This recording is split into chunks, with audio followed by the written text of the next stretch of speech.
ছয় দফা দাবি আদায় ও কুমিল্লায় শিক্ষার্থীদের উপর হামলার প্রতিবাদে মহাসমাবেশ করে পলিটেকনিক শিক্ষার্থীরা। রোববার দুপুর 12টার দিকে রাজধানীর আগারগাঁওয়ে ঢাকা মহিলা পলিটেকনিক ইনস্টিটিউটের সামনে কারিগরি ছাত্র আন্দোলন বাংলাদেশের ব্যানারে এই মহাসমাবেশ শুরু হয়। এর আগে গত 16 এপ্রিল থেকে 6 দফা দাবিতে ঢাকা পলিটেকনিক ইনস্টিটিউট সহ দেশের বিভিন্ন পলিটেকনিক ইনস্টিটিউটের শিক্ষার্থীরা সড়ক অবরোধ করে আন্দোলন শুরু করে। আমাদের 6 দফার মুখ্য যে 1 নম্বর দাবিটি হচ্ছে ক্রাফট মামারা যারা আমাদের এখানে কারিগরি সেক্টরের প্রত্যেক পলিটেকনিকে ল্যাব অ্যাসিস্ট্যান্ট সহকারী হিসেবে ল্যাবের ম্যাটেরিয়ালসগুলো পরিষ্কার করবে, এ নিয়েই তাদের নিয়োগ বিজ্ঞপ্তিতে বলা আছে তারা আমাদের এখানে এসে ল্যাব অ্যাসিস্ট্যান্ট হিসেবে যুক্ত হবে, তারা পদোন্নতি পাবে না, এ জেনেই তারা আমাদের এখানে যুক্ত হয়েছে। কিন্তু তারা আজ আমাদের এই শিক্ষাঙ্গনে এসে আমাদের বিরোধিতা করে, আমাদের সাথে অন্যায় করে, আমাদের শিক্ষকদের সাথে অন্যায় করে তারা আজ পদোন্নতি চাচ্ছে।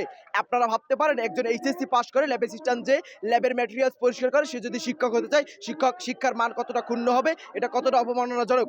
আমাদের দ্বিতীয় যে দাবিটি হচ্ছে আমাদের কারিগরি সেক্টরে আমাদের ডিপ্লোমা ইন ইঞ্জিনিয়ারিং 4 বছর মেয়াদী একটি কোর্স চলমান, যেটাকে 3 বছর করার একটি পায়তারা চলছে। এরা সম্পূর্ণ অন্যায় এবং অযৌক্তিক, কারণ 4 বছরের কোর্স কখনো 3 বছরে সম্পন্ন করা যায় না, কারণ এটা কোনো মুখস্থ বিদ্যা না, এটা একমাত্র হাতে কলমের শিক্ষা। আমাদের তৃতীয় এবং চতুর্থ দাবিটি হচ্ছে কারিগরি সেক্টরের সকল জনবল হতে হবে কারিগরি শিক্ষায় উন্নীত। যেমন আমাদের প্রত্যেক পলিটেকনিক্যালের অধ্যক্ষ, কারিগরি সেক্টরের মুখ্য যে ভূমিকা দায়িত্ব পালন করছে মহাপরিচালক সহ প্রত্যেক বিভাগের যে জনবল আছে প্রত্যেকে টেকনিক্যাল শিক্ষায় কারিগরি শিক্ষায় উত্তীর্ণ হতে হবে। কোনো জেনারেল শিক্ষিত এসে এখানে কারিগরি সেক্টরে দায়িত্ব পালন করতে পারবে না। যেমনটি আমরা দেখেছিলাম আমাদের মহাপরিচালকের কাছে আমরা একটি প্রশ্ন রেখেছিলাম, স্যার আপনি কি জানেন যে ঢাকা পলিটেকনিকে কয়টা ল্যাব আছে? তিনি উত্তর দিয়েছিলেন আমি আসলে এ সম্পর্কে জানি না, আমার এটা জানা দায়িত্ব না। আসলেই তিনি কীভাবে জানবেন? তিনি তো একজন জেনারেল শিক্ষিত। আমাদের পঞ্চম যে দাবিটি হচ্ছে আমাদের একটা মাত্র অধিদপ্তরের আওতায় আমাদের শিক্ষা কার্যক্রম চলছে, মাদ্রাসা শিক্ষা ও কারিগরি সেক্টর। আমি তৃতীয় এবং চতুর্থ একসাথে বলেছি। আমাদের পঞ্চম যে দাবিটি হচ্ছে আমাদের মাদ্রাসা শিক্ষা এবং কারিগরি সেক্টর একটা অধিদপ্তরের আওতায় চলমান আছে।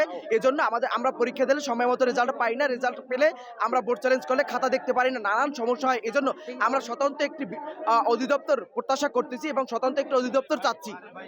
আমাদের ষষ্ঠ যে দাবিটি হচ্ছে মুখ্য দাবি, আমাদের 18 লক্ষ শিক্ষার্থী অধ্যয়নরত, প্রত্যেক বছর ডিপ্লোমা ইন ইঞ্জিনিয়ারিং শেষ করে 1 থেকে 2 লক্ষ শিক্ষার্থী উচ্চশিক্ষার জন্য বের হয়, তাদের জন্য মাত্র একটি মাত্র রুয়েট বিশ্ববিদ্যালয় আছে যেখানে মাত্র 600 সিট।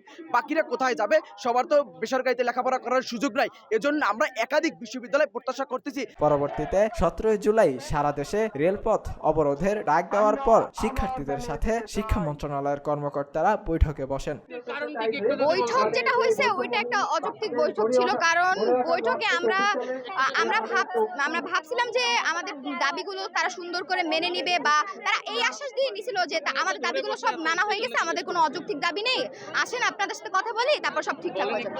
বাট ওনারা আমাদের ডেকে নিয়ে করলো কি, আমাদের সাথে বললো যে সচিবের কাছে যেতে হবে, সচিবের কাছ থেকে আবার শিক্ষা উপদেষ্টার কাছে যেতে হবে, মানে এটা একটা সময় সাপেক্ষ জিনিস করে ফেলছে। দীর্ঘ বৈঠক করেও সন্তুষ্ট না হয়ে 6 দফা দাবিতে তারা আন্দোলন চালিয়ে যাওয়ার ঘোষণা দিয়েছিলেন। এরপরে আন্দোলনরত শিক্ষার্থীরা মশাল মিছিল ও কাফন মিছিল সহ বিভিন্ন কর্মসূচি পালন করে।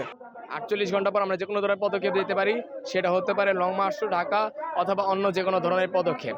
এই বিষয়টা আমরা বলেছি, সেটা আমরা কারিগরি ছাত্র আন্দোলন বাংলাদেশ সকল পলিটেকনিক ইনস্টিটিউটের সাথে আলাপ আলোচনার মাধ্যমে সিদ্ধান্ত নিব। আমরা বারবার চাচ্ছি জনদুর্ভোগ না হোক, সরকারকে সহযোগিতা করে দ্রুত আমাদের দাবিগুলো বাস্তবায়ন করে নেওয়ার জন্য, কিন্তু বারবার আমরা দেখছি বিভিন্ন আমলাতান্ত্রিক জটিলতা যারা সরকারকে কাজ করতে দিচ্ছে না, আমাদের দাবি সম্পর্কে বিভ্রান্ত করছে এবং আমাদের দাবিগুলোকে পিছিয়ে দিচ্ছে। আমরা চাই না দপ্তরে কোনো একটা ফাইলের ভিতর আমাদের দাবিগুলো চাপা পড়ে থাকুক, আমরা চাই এগুলো দ্রুত বাস্তবায়ন। এবার 48 ঘন্টার আলটিমেটাম দিয়ে শিক্ষার্থীরা বলেন সরকারের পক্ষ থেকে কোনো ঘোষণা না আসলে লং মার্চ টু ঢাকা কর্মসূচি পালন করবেন। দীর্ঘ 8 মাস ধরে 6 দফা দাবিতে আন্দোলন করে আসছে কারিগরি শিক্ষার্থীরা। প্রশাসনের সাথে বৈঠকে সন্তুষ্ট না হয়ে 48 ঘন্টার আলটিমেটাম দিয়েছেন তারা। শিক্ষার্থীরা বলছেন 48 ঘন্টার মধ্যেও কোনো সিদ্ধান্ত না আসলে লং মার্চ টু ঢাকা কর্মসূচির হুঁশিয়ারি দিয়েছেন। আরিফুল ইসলাম, বাংলা ফ্লো, ঢাকা।